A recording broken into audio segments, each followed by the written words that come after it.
Hello everyone, আমি আমির honour Bangladesh থেকে। আজকে আপনাদের সাথে নতুন একটি মডেল অনার প্যাড 10 নিয়ে কথা বলবো। বেসিক্যালি এই ট্যাবটি কাদের জন্য?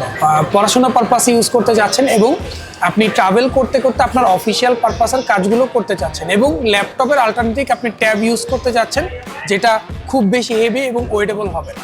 অনার প্যাড 10 পাচ্ছেন 12.1 2.5K আই কমফোর্ট ডিসপ্লে। এই প্যাডটিতে পাচ্ছেন কোয়ালকম স্ন্যাপড্রাগনের পাওয়ারফুল চিপসেট 7 Gen 3, যেটি একটি 4 ন্যানোমিটার আর্কিটেকচারের চিপসেট। ট্যাবটির সাইজটি হচ্ছে গতানুগতিক ট্যাবের থেকে একটু বড় এবং ল্যাপটপের থেকে একটু ছোট। এই প্যাডটির সাথে যদি চান আপনি এক্সট্রা করে একটি অনারের চয়েস কিবোর্ডও অ্যাড করে ইউজ করতে পারবেন এবং আমরা কাজ শেষে যদি চাই ট্যাবটি আমরা বন্ধ করেও রেখে দিতে পারবো। এই প্যাডটিতে পাচ্ছেন 8GB র্যাম 256GBর একটা ইউজ স্টোরেজ। এই ট্যাবটির বর্তমান প্রাইস 37,999 টাকা এবং এই ট্যাবটি যদি আপনি পারচেস করেন সাথে পাবেন 1 বছরের অফিসিয়াল পার্টস রিপ্লেসমেন্ট গ্যারান্টি। এই ট্যাবটি পারচেস করতে চলে আসতে হবে Jamuna future park level 4 block A।